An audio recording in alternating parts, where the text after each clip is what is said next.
At InDigital, we know the public safety professionals hold themselves to a high standard. In fact, standard doesn't do it justice. In over 25 years working alongside you, carrying millions of calls over our IP networks, your dedication has inspired us. That's why our ESI net goes beyond industry standards, not only i3 compliant, but designed to adapt to future development for a network you can count on when it matters most. Learn more at indigital.net. Have you ever met a 911 professional and asked, what's the worst call you've ever taken? Well, here's your answer. I heard your last breath the night you flipped your four-wheeler. I tried to call you the day you committed suicide by driving your car into a tree.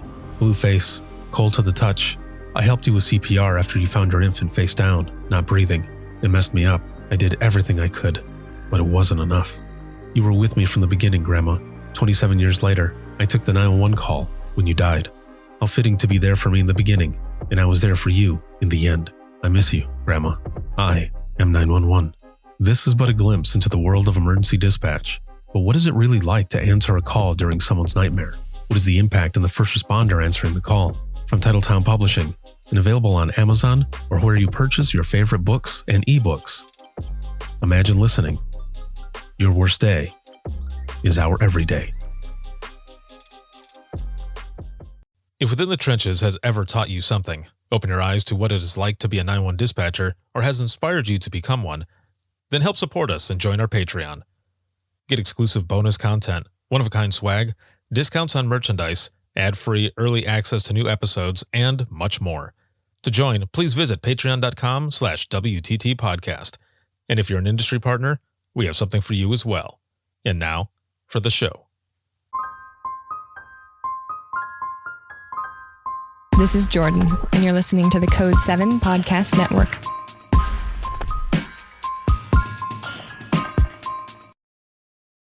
Warning. This episode contains the 3 A's of podcasting: adult content, adult language, and awesomeness. You've been warned.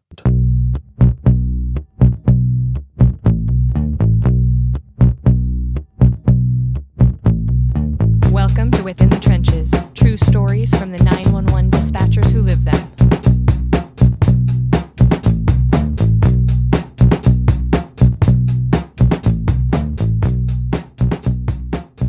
Hey, what's going on? This is Ricardo with the Code 7 Podcast Network, and this is Within the Trenches, true stories from the 911 dispatchers who live them. This episode is sponsored by InDigital, a leader in next-gen core services, and a big shout-out, as always, to patrons of the podcast as well as subscribers on Facebook. We've got a lot of stuff going on, a lot of excellent content, a lot of just powerful stories. I'm going to be traveling a lot to conferences, teaching classes all over the United States, so watch out for that information. Plus, I am wrapping up a lot of different things for book number 2 of Imagine Listening. Your Worst Day is Our Everyday, and I am all kinds of excited for that. There will be more stuff going on. Those who are listening right now, audio only, you won't be able to see this, but those who are watching on video, I've got my other microphone here set up for voiceover work for Imagine Listening Book 2. I had the honor and privilege of being able to voice the first book. It was awesome, and not a lot of people get a chance to do that, so it was really cool, and it took forever. But it was a great experience, and I love it, and I'm looking forward to doing number 2 as well. So look out for that, but you can go ahead and pre-order it now. It's already up for pre-order. That's book number 2, and you can get that on Amazon or wherever you purchase your books. So make sure to look out for all of that information, and there are several classes that I'm going to be doing throughout the rest of 2024, but just look out on social media. You'll find everything there. So let's jump right in. I've got my guest today. We were just reminiscing, talking about a bunch of different things. I'm excited to have him on. And my guest today is Kris, and he is the Director of Program Development at the Healthy Dispatcher. Ricardo! What's up, man? Man, it is so good to finally be here with you. It feels like this was a long time coming. I couldn't be more delighted to be here with you. I feel the same way. It's been a while. We've seen each other. Well, we were just talking. We were talking about APCO in Baltimore, and we had a moment there, Yeah. and we didn't officially meet actually until what? Just this past was it the past Nina in Texas? Yeah, I think Grapevine, I that's think. actually right. I've stopped by, we visited for a bit, and, Yeah. yeah, man, I don't know how that is, but you know what it is? Every time you meet somebody in this field, and you know this better than anybody, Ricardo, I could meet somebody that's been a dispatcher for the first time, and I've known you for life. I mean, you've got that instant Exactly. connection, and I felt that way about you immediately, so. For sure, man. Yeah, it's the same way with everyone. We've got that bond that goes through. Absolutely. We just understand each other, but also other folks that are on the private side of 911 and those who are listening to this who are on that private side. There's a saying there that the faces remain the same, only the shirt changes. So true, man. It's so true. It is So very true. true. Well, I am happy to have you here, dude, and I wanna jump in. I wanna learn a lot more about you. So, how did you get involved into public safety to begin with? Well, I think my story is probably similar to so many stories. I mean, I Mhm, always talk about how who grows up saying I'm going to work at a 911 center. I mean, virtually no one. I think I've met one person mhm. in all the years that I've been around that actually thought about working in 911 beforehand. So I didn't. I was actually 3 years out of college. I was working in commercial radio right out of college, which my undergraduate degree was electronic media. I harbored these dreams, called them illusions. That'd probably be more accurate of radio stardom. Man, I was going to go be a sports guy doing play by play. I'd be on ESPN in no time. Now let's actually look at the truth of the matter. I worked at a tiny little AM standalone station in a town called Aurora, Missouri. Mhm. That was KSWM on your dial, AM 940 on your dial. 10 watts of power at night. So perhaps if you live close to the tower and you had the gumption to do so, you could actually hear it. But for 3 years, I starved to death. I made no money. Oh, no. I had no benefits. And it was great fun the first year, like, oh, this is amazing. And then the second year, I was like, I would be, it'd be good to eat. And then the third Right. year, I was like, I gotta do something. So back in those days, this was 1994. And back in those days, you did this weird thing when you were looking for a job. You looked through a newspaper that you would hold and read.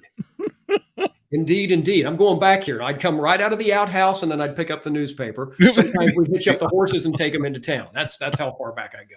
What's a newspaper? Yeah, exactly. So I found a job that said emergency communications. Mhm. I remember it said $9.91 an hour. It showed where to apply. It was a city of Springfield, Missouri job. I remember my dad had said to me, "You ought to get a government job because there's great benefits and it's hard for them to fire you." So I applied based solely on that. I had a communications degree. I didn't even know it was 911, Ricardo. Honest to God, I applied, got hired. 1994, we were off site for training for 2 weeks. I swear this is true. I didn't know it was 911 until I was in the job for like 2 weeks, at which point they took us to the center for the first time, mind you, and said, "Yeah, you'll be answering 911 calls." And I remember thinking, "Oh, okay."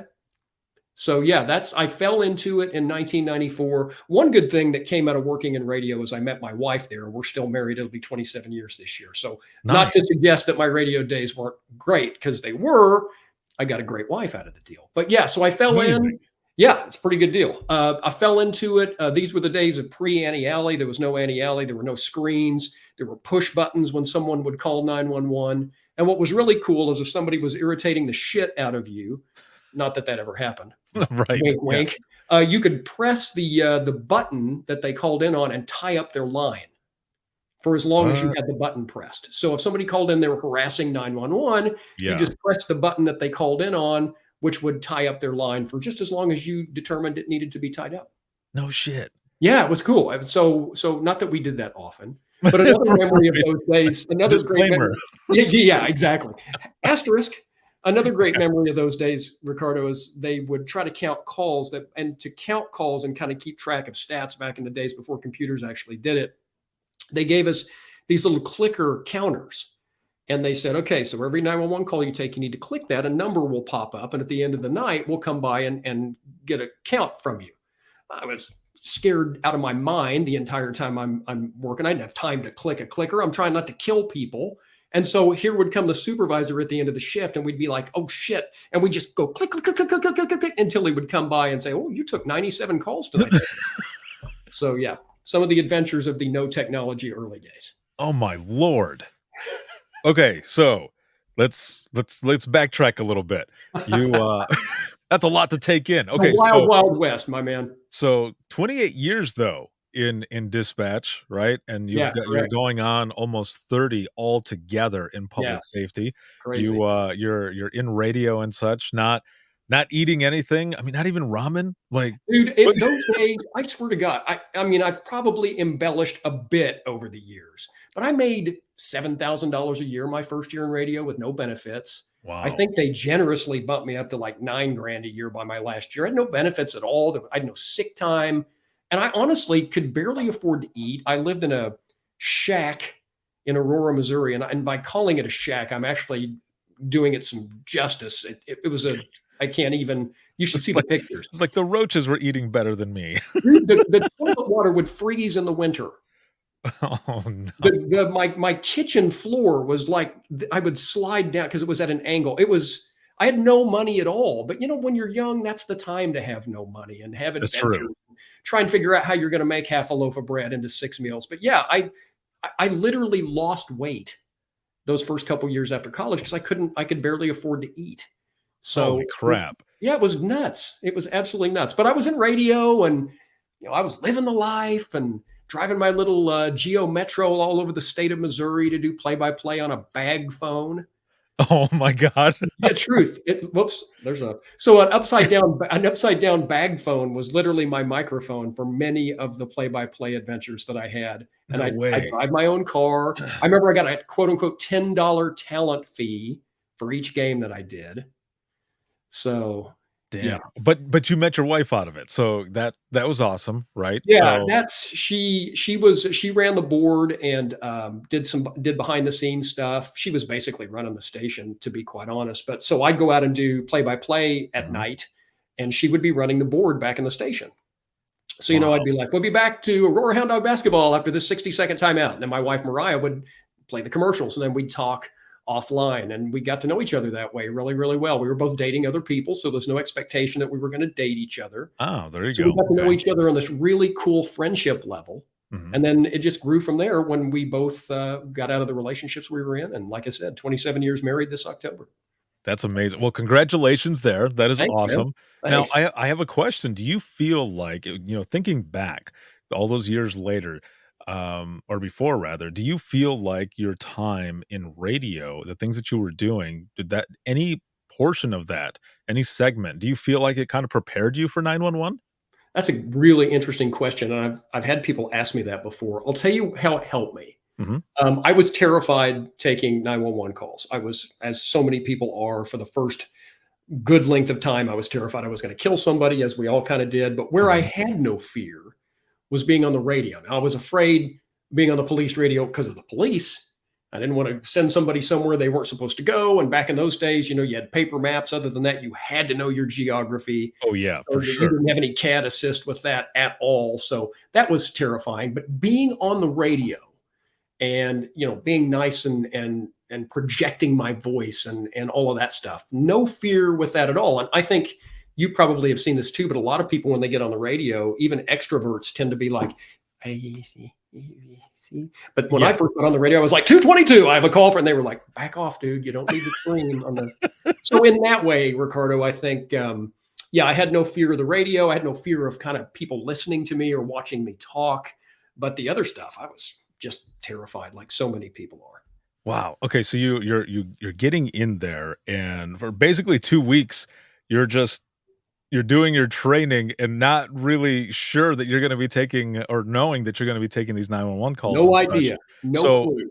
when you were doing those 2 weeks, though, you said it was off-site, right? Yeah, So, yes. when you finally went into the center, for those who are watching and listening, what did you see? And also, how did you feel when you first walked in there and you saw everything that was there that you're gonna be working with? It was fascinating. It was a two-story building. The upper floor was just like under construction. I remember there was just crap everywhere upstairs. So you didn't know but then you descended down into the dank, wet, always too warm basement. And it was weirdly lit.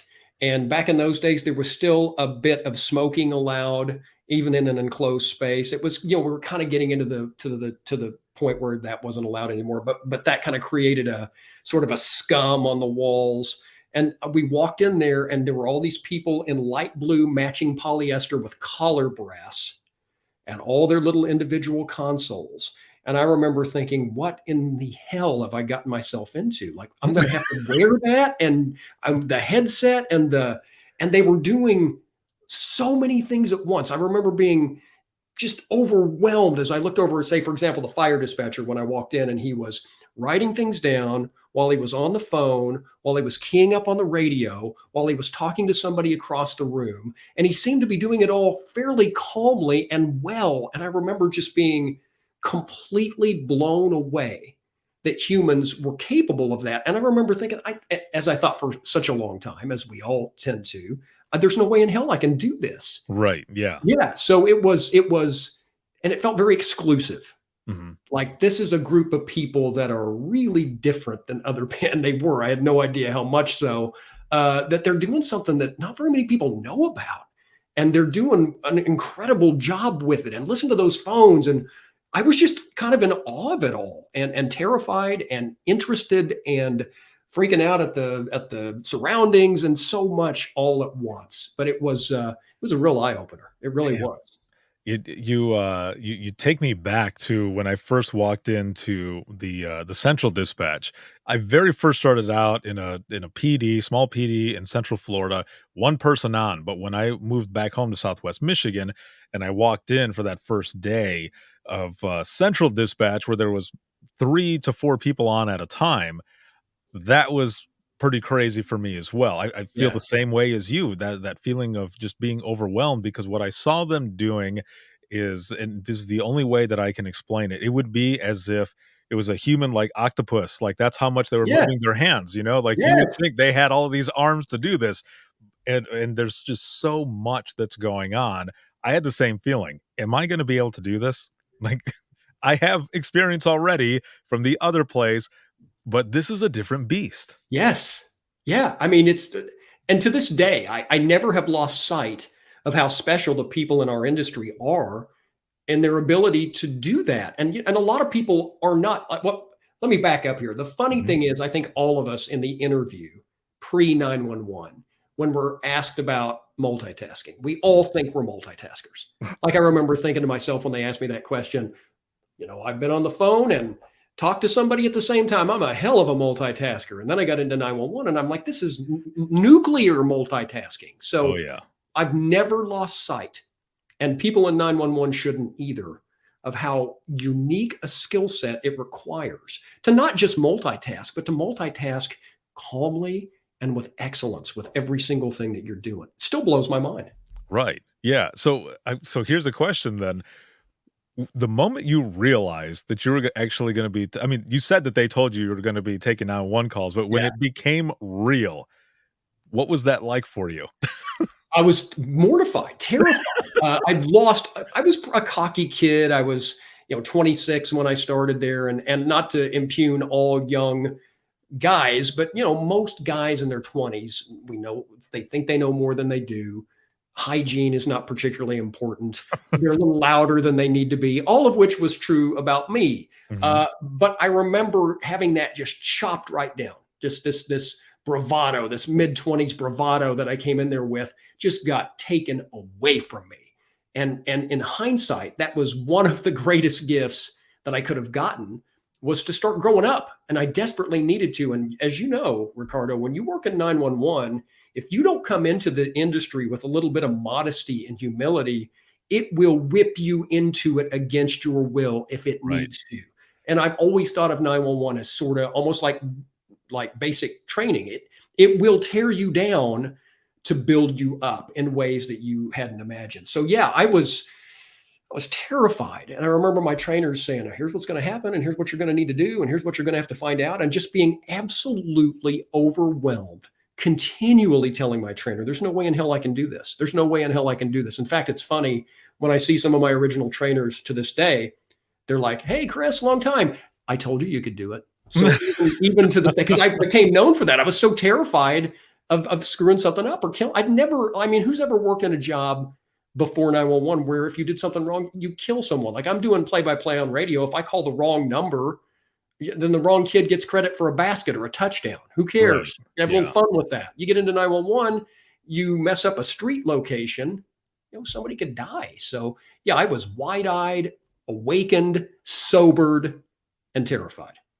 It's definitely those moments when you get humbled when something happens, even if you aren't going in, all like, I've got this, all cocky and shit. There are moments where you get humbled, and in some of those moments you are glad, you're happy about later on. I remember when I was in the middle of training at the Central Dispatch, and it was a domestic call, and the old system that we had, the CAD system, and those for those of you who are watching that are from the general public that don't know what that is, it's computer aided dispatch. It's the computer software where we type everything in so that those on the radio can get the information, they can send it to the officer, and they get it on their laptops as well. Well, this old system that we had, you had to have everything, like the incident code, the ORIs, like all of this different stuff had to be perfect, or else that CAD call, it wouldn't go through. Yeah. And for whatever reason, I could not remember the one for domestic. It wasn't just DV. It was Right. it was DOME. For whatever reason, that's how they had it in there. Eventually they did change it to DV, but they had it as DOME. And in that moment where everything is going to hell and I'm on the phone, I couldn't get it to go in. And I covered my mouthpiece, and I looked over at my trainer and I said, I think you're going to have to jump in. And she goes, no, you've got this. Keep going. You can do this. And that's all I needed, was to hear that, because I started like kind of getting into my head a little bit, like, maybe I don't got this. But she said that, and she didn't let me drown. She was right next to me, but she did throw me in the water, so that I could swim. And it's what I needed. And after that, it was like every domestic call, like, those were my calls. Yeah. Like, I've asked people many times over the years that I've done this podcast, what is your favorite type of call? And for those who are also listening who are not in 911, that might sound crass or whatever, but that's not what I mean. It's just, there are certain types of calls that we take, that we just enjoy more. And what I mean by that is, there's all of these resources. I feel like they're the ones that I was able to help the most, Yeah. versus like someone calling in for like a fireworks complaint, Yes. Totally Yeah. get that. Totally So get that. Yeah. so after that moment, those domestic calls, like, that was my jam, man. Those were the ones that I really wanted to do a lot of. But it was because of that moment where I felt like, I don't think I got this. And my trainer goes, no, I'm not jumping in. You can do this. And it's what I needed. Well, and that's the kind of trainee I was, Ricardo. I was, as long as I could lean into my trainers and let them help me, then I would do that. You bet I would have done that for a long time. But my good trainers would do exactly that. They'd be like, nope, you got this. You're going to have to, and you'd be terrified. You'd be like, but then you'd do it. Right. You do it. I mean, you didn't have a choice to do it. And you talk about call codes, by the way. Let me one up you even on that. And the first CAD system I worked in, and it was a CAD system in name only, here's how the call codes worked. So I sat down the first day and they said, okay, learning CAD is like learning a foreign language. You may have used a computer before, but you've never used CAD, and you've certainly never used our CAD. So in order to speak this language, first you have to understand the key words of the language. And they gave me this great big sheet with call types on it. They said, memorize these. Ricardo, the call types were randomly selected numbers. So a general disturbance was a 240. A domestic disturbance was a 242. An assault was a 110. I can't believe I remember any of these, but I do. I actually still have some of them committed to memory. So there were like 90 call types with randomly assigned numbers, and you had to memorize that. And you'd have to remember to put an I after it if it was in progress, a P after it if it was past. So yeah, there was it was 040, which was assault. I could go on, but so I was I was overwhelmed. I like how there's no way. In the meantime, everything you're doing is going 1,000 miles an hour when you're new, and you can't catch up. And if you can't get the call to go in, then everything starts to back up on you, and you're freaking out. So I had a trainer at one point that said, okay. Here's what we're going to do. I'm going to highlight 12 of these. Can you memorize 12 of them? And I said, yes, I think I can. I think I can do that. And that's what I did. So we picked like the 12 most common ones, had me focus on those, memorize those okay. And then we started to branch out from there. And you know what? I used that when I was a CTO. I used that same methodology for helping new folks learn various and sundry abbreviations or what have you. Just, okay, let's just learn 5 or 6. And that really helped me. So yeah, if you went in there with clear speak to just type in the call types, it was overwhelming, as you remember, I'm sure. But then you throw a bunch of random numbers at me and tell me to memorize them, and it was overwhelming. It was ridiculous. It was just dumb. Oh man, I think I'm breaking out in hives just listening to you. Holy shit. It's almost 30 years later, dude, and to this day, I still will have a moment every other day where I think about a moment in my training and I get like goosebumps of that panic and that fear that I had during my training. Like, it imprinted on me, and I'm so glad it did, because it's informed who I have become. Right. But Yeah. it imprinted on me in ways I never foresaw.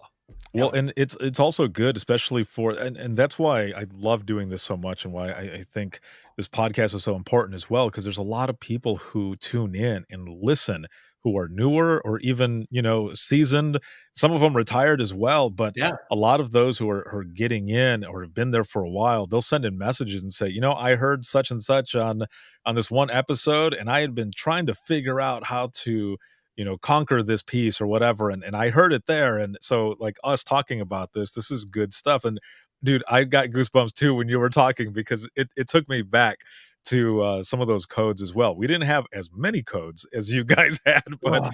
we had about 25, 30 of them that we had to memorize. And it was pretty nuts. I remember I had flashcards, and I would go through them with my wife, and I would when I would get through, if I messed up on one, I would have her start all over. Oh, And she would nice. go, "You don't want to keep Yes. going?" I'm like, "Nope, I want to get all of these first until I get to the end, and then I can feel accomplished." And I think it was 11 or midnight one time that we were going over stuff, and it was super late, and I got them all. I was like, "Yes, Nice. let's go to sleep now." That's amazing. And you'll always remember that. Yeah. And that is one of the joys of 911. Right. I think a lot of the things that I love now, looking back, particularly when I was a new employee, that I couldn't enjoy then, or is that sort of thing. And looking Mhm. back and seeing what that meant to me as far as who I was going to become, and how much of that I would carry in my heart going forward, and how much of that I would consider when training other people or talking to new people in our industry. It was such a great thing to go through in hindsight, and it sucked so bad to go through in real time. But as I Right. look back, it's just invaluable stuff just like that. Right, exactly. Now you end up going through, well, how long did the training last? Training there was about a year, if memory serves, a year-ish. It may have Mhm. been 14 months or so. And in Springfield, still to this day, you would train on each individual position, as you do in a lot of centers. You'd first of all, you train on call taking. You'd become a 911 call taker. You'd do that for a bit, get your sea legs, Mhm. and then you would move over to, say, the Springfield Police Radio or the Fire Radio or the Administrative Channel Radio or what have you, until you met certain benchmarks. And to be frank, in 1994, there were no benchmarks. There was no real training program. It was just like, yeah, you feel like you can do this. You're good to go. Right. Once you got all the different positions mastered, quote unquote, you were then considered cross trained, and you could come in and, which was then an 8-hour shift. You do Mhm. 4 hours on police, 4 hours on phones, or what have you. So, yeah, about Dang. 14 months, if memory serves, Ricardo. And God knows there were hiccups along the way. But once I started going, and once it dawned on me many months in, and it took a while, that, you know what, I think I can actually be good at this. Then, as you remember, I'm sure it lights a fire that really ignites you as you go forward. Yeah, I've talked to a lot of people about how long how long it was into their career that they felt that they were really dialed in. And for me, I felt like it was 2.5 years, Oh, totally. maybe Yeah, 3, but more so the sweet spot is 2.5 years where you totally agree. dialed in and just ready to go, man. Yeah. And there's so much to it. But for you as well, looking back, do you remember your first call or some of those earlier calls that you were taking? You know what? Here's why I remember my very first call, and I'll never forget it. We had a frequent flyer, Mhm. and I forget her name, but she was an elderly lady, and she was cantankerous, and I'm being kind. So she would call 911 and just lay into us with just really colorful verbiage. I mean, way beyond what someone her age should have been saying. In my opinion, talk to somebody that age, they're very kind and very gentle. Frankly, I'm that age now. But in any event, I digress. I took the call, and it was a non-emergency line, and I remember answering communications, Inman, and she said, "Enema?" And that's Oh. why I remember my first call. Yeah, she thought my name was Enema. And then she proceeded to absolutely tear me apart when I asked her questions. "How can I help you, ma'am?" "Oh, by God, tell you." And then she just laid into me with a string of F-bombs and worthlessness. And Oh I'll my never forget lord. that call. Yeah, everybody got a huge kick out of that call. So that's the very first call I took. Now, the very first call that registers with me, Ricardo, Yeah. is a call that I took. I'd been released for a few months. And I tell this story in classes that I teach. So if anybody's listening or watching and you've heard this story, just hang with me. Some of you have heard it a million times.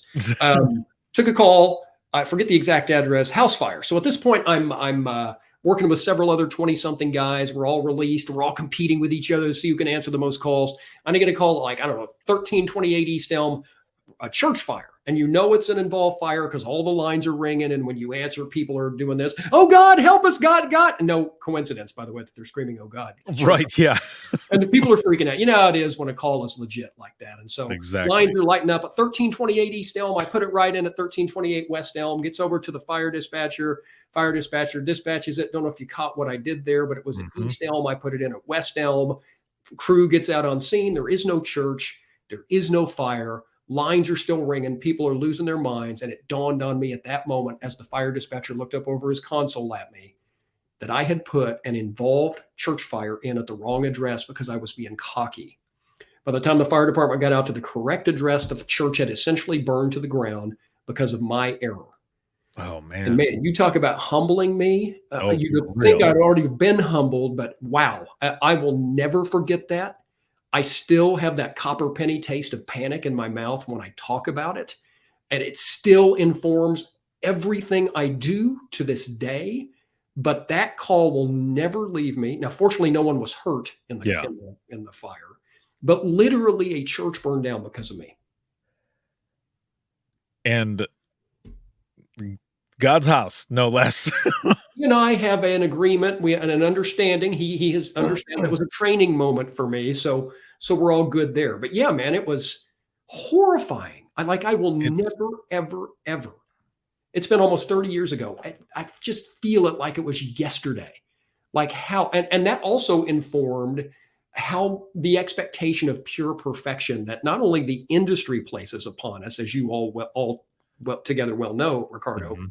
but the perfection that we place on ourselves in 911, because we're kind of type A-ish, to say the least, in this industry. And so many of us come into the industry with these demands of perfection for ourselves. Certainly, as we work in it, we get more demanding of perfection from ourselves. And no one beats the shit out of us more than we do when we screw up. So Yes. yeah, and I'm still that way. Like if I screw something up, my wife is like, "Dude, it's going to be okay. You don't have to kill yourself." But I've got to be perfect all the time. And so that call really resonates with me for that reason. Plus, it still scares the hell out of me to think that I could have made a mistake of that magnitude. But I learned from it. I started a little training thing, and I started to volunteer with some CAD training to help people not make the mistake. And I learned early on, as you have to do in this industry, you're going to screw up. You hope you don't very often, and you hope that when you do, it's not that big a deal.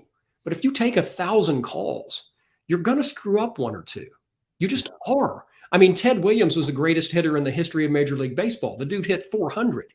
but he still failed 6 out of 10 times. I mean, even the greatest are going to make mistakes. So in 911, I learned early on, and I'm glad I did. And I hope people listening, especially if you're new, will take this to heart.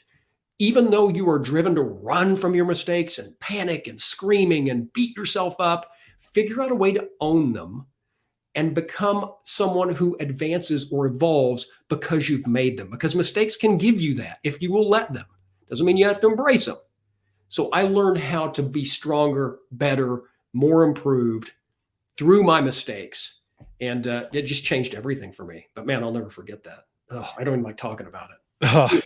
dude, I Ugh, can goosebumps again because ugh, I know exactly what you mean, and ugh, those who are listening who don't come from this profession, ugh. it's hard almost to and you did very well doing it. What I was gonna say, it's hard to describe that It is. feeling It of is. fucking up Yeah, and because that's exactly what it is. there's so much at stake. Ugh. And as soon as you said what you said, it clicked in my head. I smiled a little bit when you said what you said because I caught it right away. And in my head, I was thinking it went to the wrong address. He Yep, had the you east did and know, the west yeah. thing in Yeah, I there. could see it in your eyes, yeah. And it's those but also it's that moment when you realize your Oh, whole heart just oh, sinks, man, or it's up in your throat, whichever. It's the worst feeling ever because you're right, there's that pressure because of what we do, yeah, because there's lives at stake, yes. whether it be the caller or the people that are heading there, like, everything, because people are screaming. Let's just say, they're screaming to an address where it's not happening. So if there was like an accident or something, then that's even worse. That's even Oh, more so because you're Ricardo, like, why you why gotta would I? add that to it? That I'm make it sorry. even worse.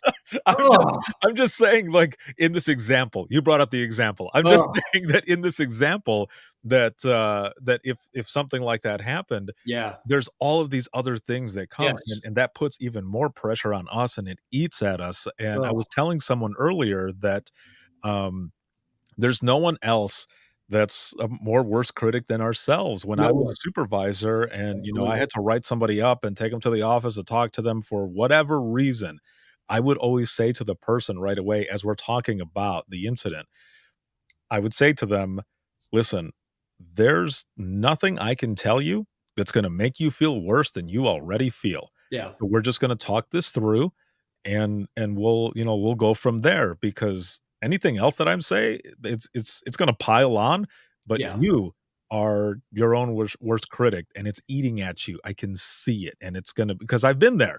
yeah, I've done the same thing where yes. there was one in the county that I worked in where there was, one was called Allegan Dam Road, and then it was just Allegan Road, or maybe it was Dam Road, it was something like that. Either way, it was that close.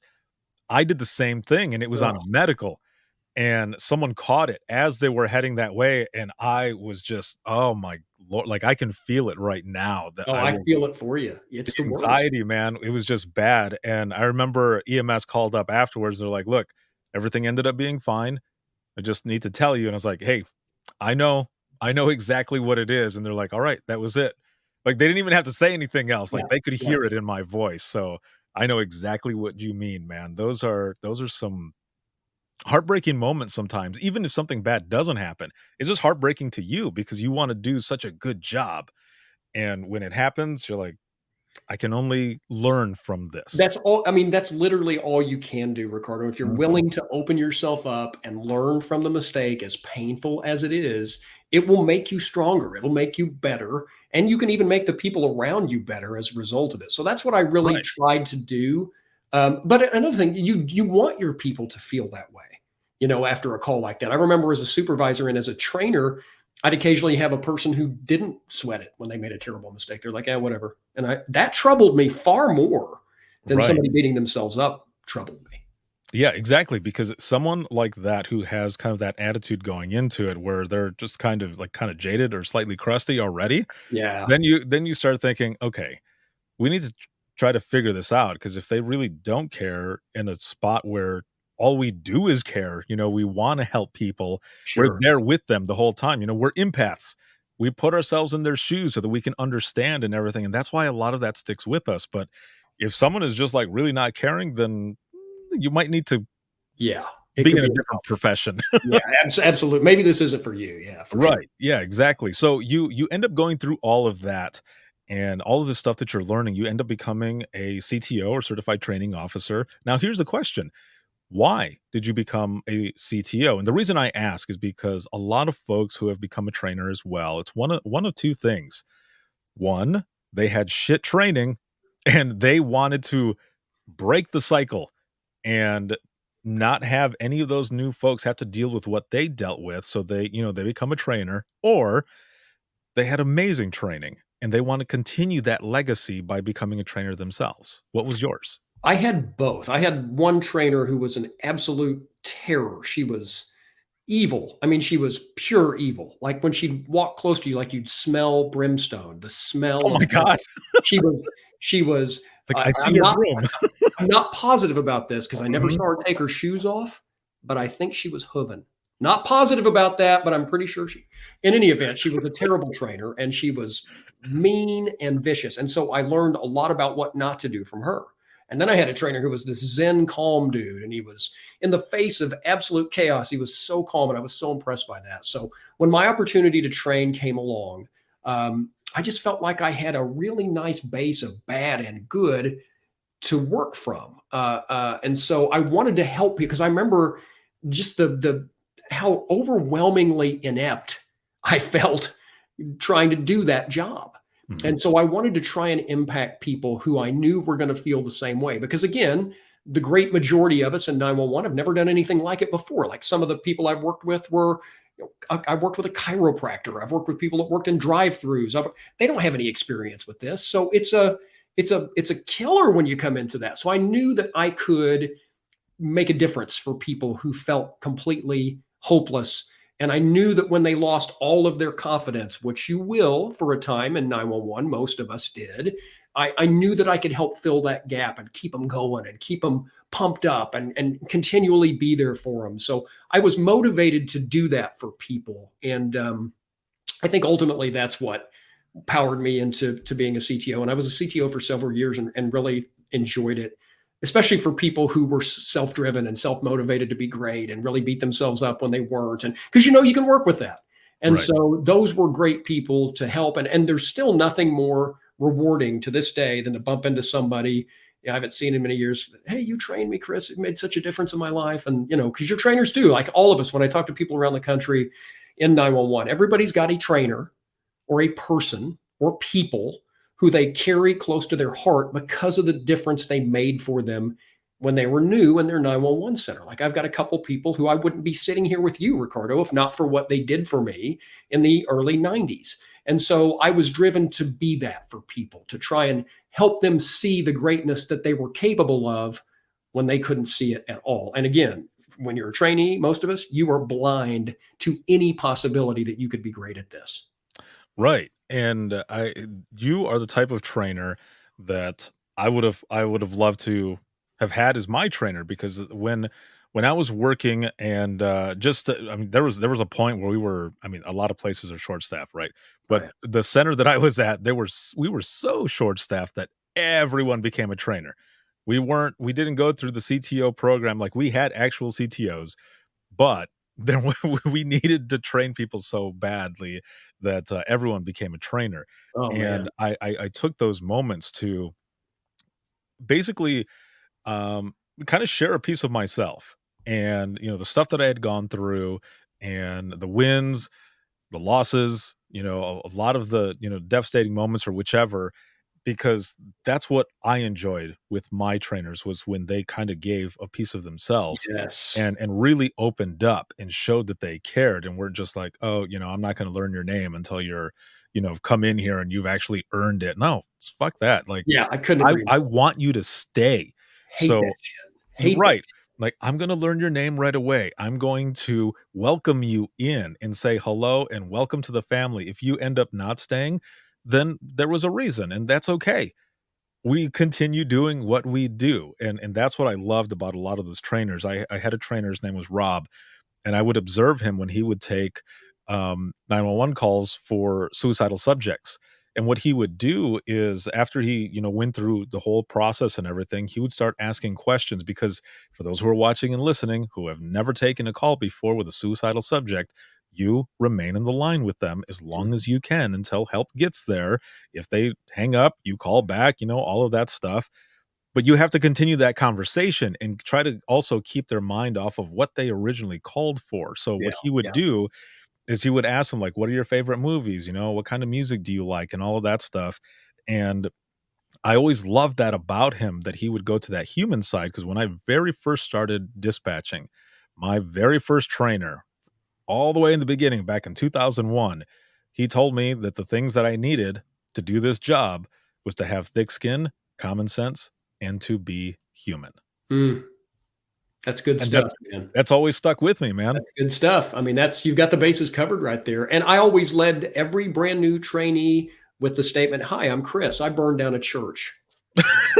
It was important for me to let them know that, Yeah, they were looking up to me like I was some perfect version of, and I was far from it. And I let them know, hey, I made a terrible mistake, right. but I'm better because of it. And so you're going to make mistakes. Hopefully, you won't burn a church down. But so I always tried to lead with my imperfections and let them Yeah. know, as confident as I was in the job now, that's not the way I started. And man, it's just that training period, having somebody that's really got your back, that really personifies the things that you want to be and that you want to see from yourself. That's what it's all about. Yeah, definitely that human side. It's a big thing, and letting people know that um progress, not perfection, Bingo. because it's that perfectionism that really eats at you Yep. after a while. And Yes. it's better for people to know that it's okay to be human than Yep. to obsess over trying to be perfect, because that's when you start messing up. That's That's exactly when right.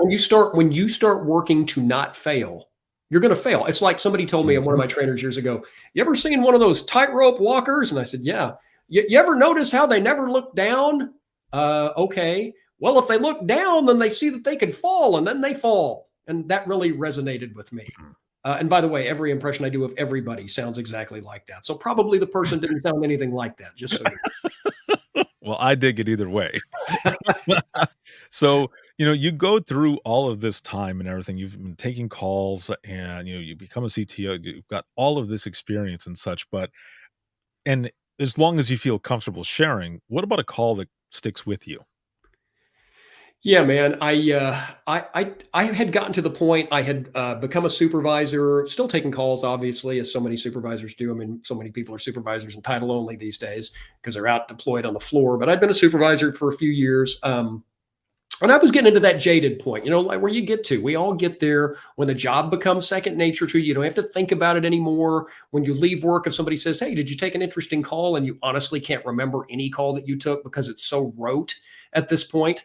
So I'd gotten to the point where I was kind of dehumanizing our callers a little bit, and I was theying them and othering them, and how dare they call and interrupt me trying to watch a ball game on TV. I'd gotten to that point, kind of a dangerous point. Well, to keep a long story shorter, when I was growing up, my mom was a single mom with me and two brothers, and Mhm. she we didn't know at the time. She gave us this idyllic Andy Griffith like childhood, but she really struggled. I mean, really struggled. I mean, had some really bad things happen that I knew nothing about as a kid. So fast forward to this, me being kind of burned out, and I take a call one night, and I'm kind of edgy, and I got the vocal tone, and it's this lady, and she's suicidal, and she had three little boys, the same difference in age from my brothers and I. And she started to describe to me as I was talking to her a scenario eerily like the one I grew up in. I'm a single mom. My husband left me. I didn't have any work experience. I don't know how I'm going to pay the bills tomorrow. I don't know what I'm going to do for my kids. And she was all about her kids, her kids, her kids. But she didn't want them to see her being upset. And Ricardo, this struck such a resonant tone with me because of the exact scenario that I grew up with, that it just swept away the cynicism from me. And I connected with this lady in a real way that I hadn't since I was new. And it just sort of changed the trajectory of the rest of my career. Now, I'm not going to suggest to you that I was never an asshole in the future from that point. Cause I'm human, but it changed the way I saw people, and it kept me from straying into that they are different than us. They're not as good as us. How dare they call 911 with an emergency that I don't think is an emergency? All of that bullshit. Mm-hmm. But that call, I'll never forget it. And it's almost like the stuff of a movie. It was so similar to my childhood, and it just jarred me loose from this ridiculous state that I had fallen into and changed everything for me. I'll never forget that call. Damn. So you just completely proved my belief that there are certain calls that are meant for us to take. Totally agree with And that. excuse me, I tell people all the time, especially when I'm teaching, that there are phone calls that are meant for us because we have a certain experience from our life that helps that specific caller Yes. versus our partner or one of our partners, whichever. Not to say that they wouldn't do a good job, they'd probably do great, but they don't have that experience that would cause a bond or connection that we would have that's a little bit deeper with that caller than they would. And with you, what you just said right now, that is exactly that. Dude, it was like it was meant to be. I don't want to get too mystical about it. It is what it is. But Mhm. I stayed on the line with her, and as you do, and we had a true connection. Like I really cared, and I got a sense again of what that caring felt like. Because you get 6, 7, 10 years into a job like ours, you start to disconnect in lots of different ways. And it's not even necessarily a conscious thing that you do. Mhm. You just do. And that reconnected me in very vital ways. And again, really informed my path forward from there. Damn, that's amazing. It's the universe, man. It just happened. Telling you, telling That's you that was yours. every time. And so you go from there, we fast forward a little bit, and now we get to retirement time. And I want to ask how hard that was. And the reason I asked too is because when I finished up my dispatching career and I was given an opportunity to leave 911 to work on the private side of 911, um, it took me a little while to just say yes because I felt like I was betraying my family, my work family, my dispatch family. I felt like I was leaving them, but it took them explaining to me that one, I needed to choose me, I needed to choose, my family and such, but also that what I was doing would not only help them, but eventually one day help 911 as a whole. And then I finally left. But dude, it was a struggle. Like, it was hard for me to finally leave. Yeah, I totally get that. I had gone on from being a supervisor to being the training manager for many years, and then at the end, for the last 3 years, I was our department's first ever internally promoted director. So I got a chance to be a director for 3 years. So I got a taste of a little bit of everything. That's awesome. But then as I hit my third year as a director, my wife and I kind of had a pre-plan, like in that third year, let's kind of take a look at where you are. Maybe it'll be time to go do something different. And, things conspired to create this incredible scenario that I find myself in. But speaking to that, Ricardo, I had these retirement parties and all these people, and they did all these amazing things, and all my incredible people at Springfield Greene County 911 who are family to me to this day, and I just desperately missed them. They did these incredible things, but I was sort of numb to all of it. Like none of it registered at all, other than okay, guys, I don't know what nobody be sad. Bye, everybody. And then I went out to with Healthy Dispatcher. I had a job with the Healthy Dispatcher like immediately, like the next day. I flew across the country to do some work with the Healthy Dispatcher. And I was in my hotel room that first night, and just all of a sudden, like a sledgehammer blow, I was almost in tears. Like I was having trouble breathing. I was almost in tears. This devastating sense of loss just absolutely waylaid me. It was nuts. I had no anticipation of it. I didn't know what it was. Come to find out, it's a morning. It's you do a thing for almost 30 years and suddenly you're just doing something else. And I had not foreseen that I was going to need some time to cope with that. I didn't give myself any time. I jumped right in with the Healthy Dispatcher. Really glad I did. But man, it was hard. And that job that we were doing that week required me to interact with some other people.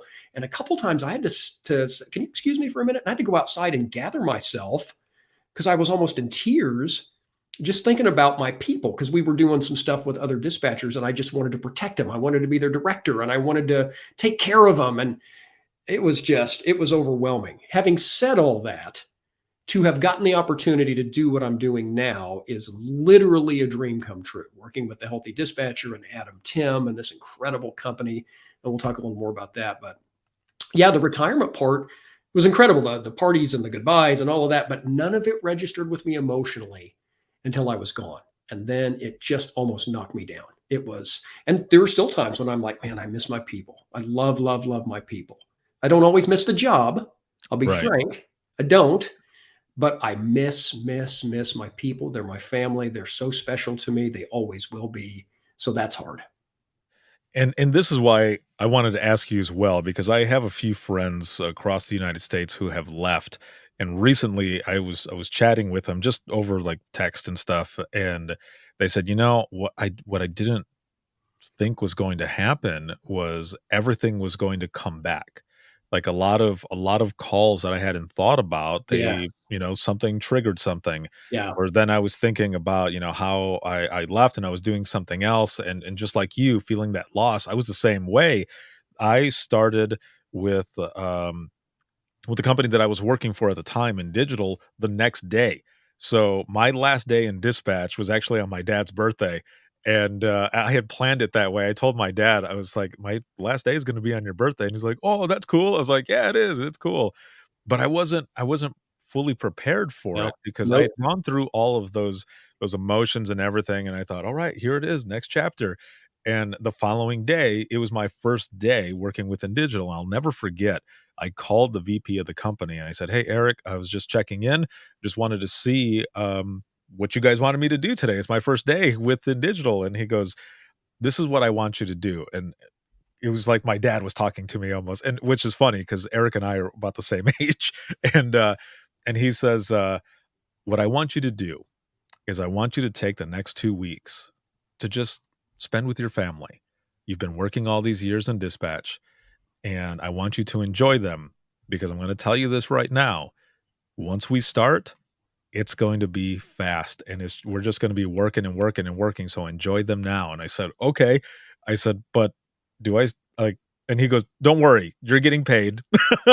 He's like, "You're Gotta have getting the important you're question answered. right, yeah." He's like, "You're gonna get a check, don't worry. We just want you to take this time because it's gonna be nonstop in the Yeah. private side."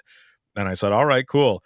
And it was that day and the next day, actually the next few days where I just had that sense of loss as well. Oh. And I remember sitting in front of my computer by myself, and it was crazy because I had pieces of paper laying out and all of my pens as if I was waiting for a phone call. Mm. And I thought, "What am I doing? That's not what I'm doing anymore." And I just sat there and just I didn't know what to do.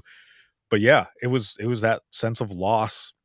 The cool thing though, in a sense, was that at the time, I still had my co-host who had started with me, and I would go back to dispatch and record in the quiet room and then leave. So I still kinda had that connection there, Sure. Yeah. but, it was pretty hard, man.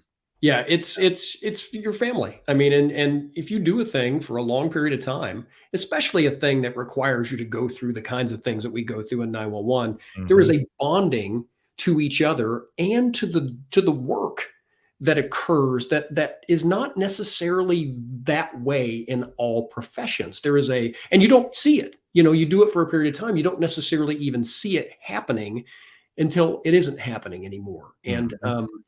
yeah, and Adam was great. After this job that I went out to help with right after my retirement, he said, "Hey man, why don't you take a little time and get your breath here, get your breath a little bit. This is a lot. I know I had you come out right away and get you right back in the action, but why don't you take a little time to breathe?" And I needed it. And again, there are still moments where I really miss my folks. But one of the neat things about what I do now is I feel like I can be for so many more people what I could only be for my folks in Springfield before. So that's helped me to really grow into this position and to be able to go out to 911 centers across the country and conferences a lot like you do, Ricardo, and get to stand in front of groups of dispatchers and teach classes and talk to them about my experiences and about things that they can do for themselves.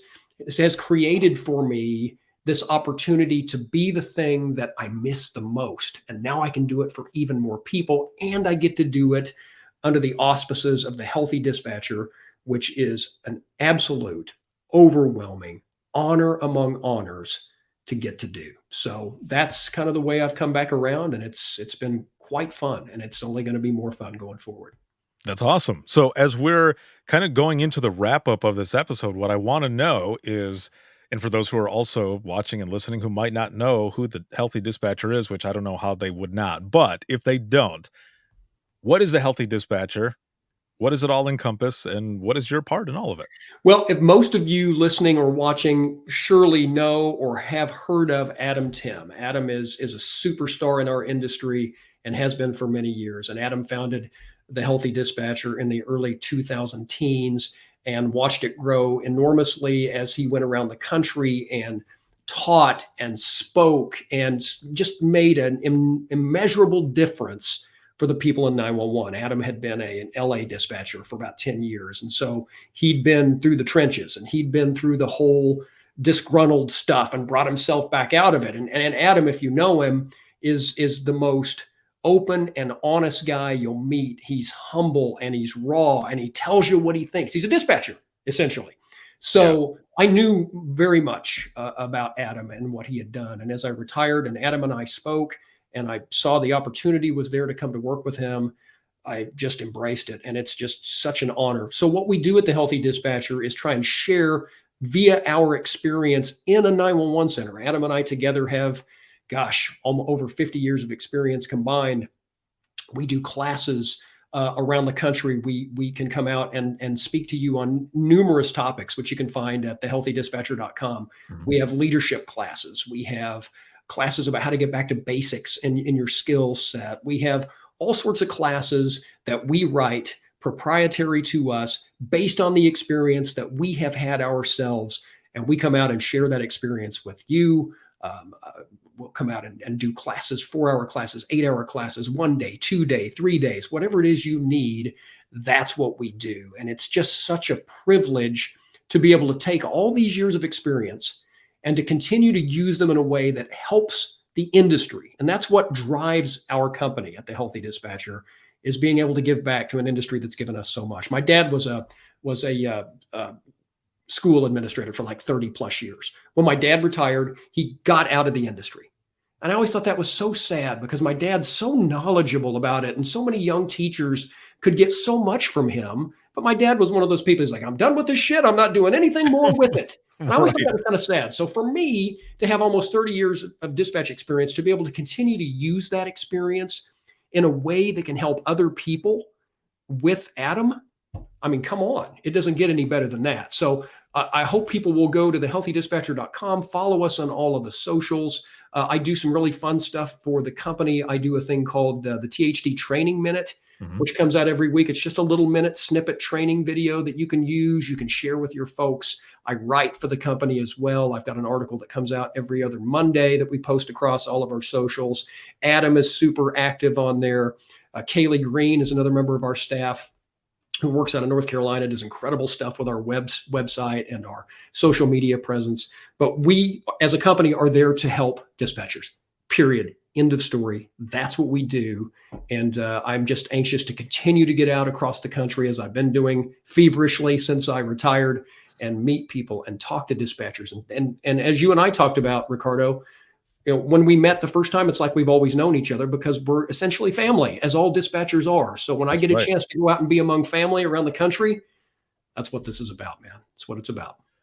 Yeah, that's what makes it so much fun, and I think that's also what helped with that sense of loss in the beginning, because the company that I was working for, they found me through the podcast, and they plucked me out because they knew that I had this tech background and everything as well. So when they plucked me out, they were telling me, we support everything that you're doing. Don't stop it.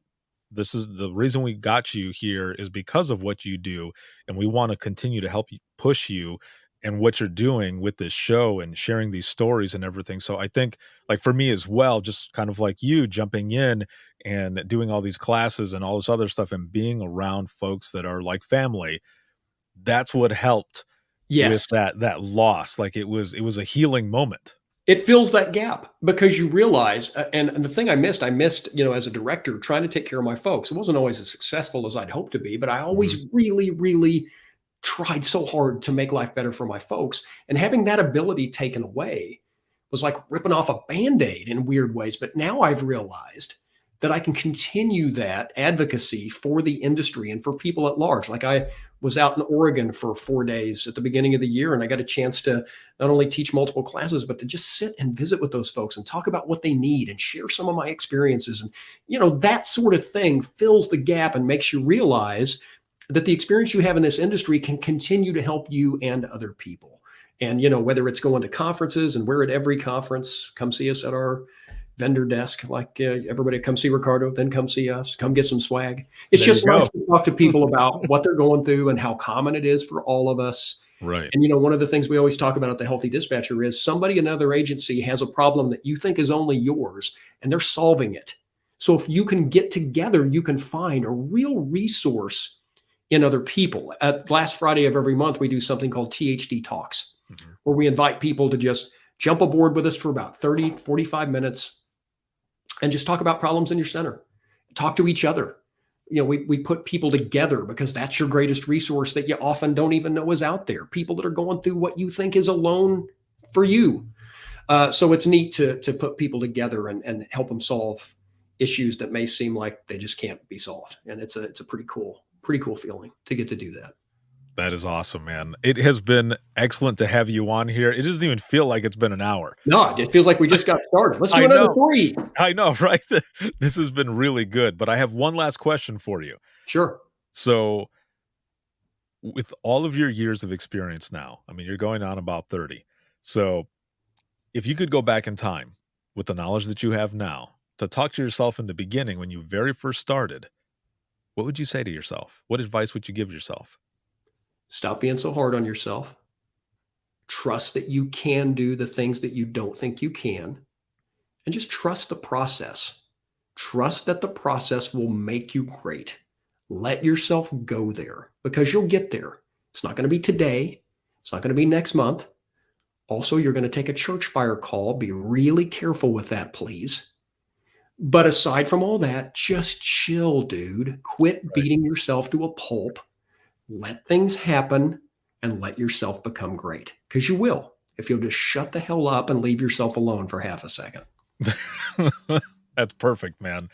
Awesome. Thank you so much for being on. It was a long time coming, and I'm glad we finally were able to do it, man. Thank you. Ricardo, the pleasure is all mine. I'll see you at the next conference, my friend. All righty. I'll be right back here with you in just one moment. And for those who are watching and listening, if you have any comments, questions, or you ever want to be a guest on the show, you can email us. And that's going to be wttpodcast@gmail.com. Once again, that is wttpodcast@gmail.com. You can follow us all over social media. You can become a supporter of the podcast. The easiest way to do this is to simply go to links.co/WTT podcast. And that's links with 2 I's.co/WTT podcast. That goes to my bio site. It has everything on there. My email, all the social media, where you can listen to the latest episode, where you can schedule an episode as well. So if you are new to the profession, if you are seasoned, or if you are retired, shoot me a message or go there, schedule an episode. I would love to have you on the podcast to share your story. I've been doing this for over a decade, and this is what I love to do, is getting these important, powerful stories out there for people to learn about what it is that you do, but also for others to not feel alone, but also for the public to know what it is that you do, but more importantly, why you do it. So make sure to go there, schedule an episode. Again, I would love to have you on. There's more stuff on there as well where you can purchase Imagine Listening. You can pre-order book number 2, or you can go on there for to be a supporter. And there's also podcast merchant as well. Podcast/dispatch merchandise is there. This broadcast has been sponsored by InDigital, a leader next gen core services. And this can be seen on Facebook, YouTube, as well as X and LinkedIn Live, sometimes on Instagram as well. And then for the audio portion of that, or all of the episodes, over 500 hours worth of powerful 911 dispatch stories, you can listen 24/7 on Apple Podcasts, iHeartRadio, Spotify, your favorite podcasting app, and withinthetrenches.net. Have a good one, everyone, and we will see you all in the next one. You just listened to a Code 7 Network podcast. If you have any questions or would like to be a guest on the show, send an email to wttpodcast@gmail.com.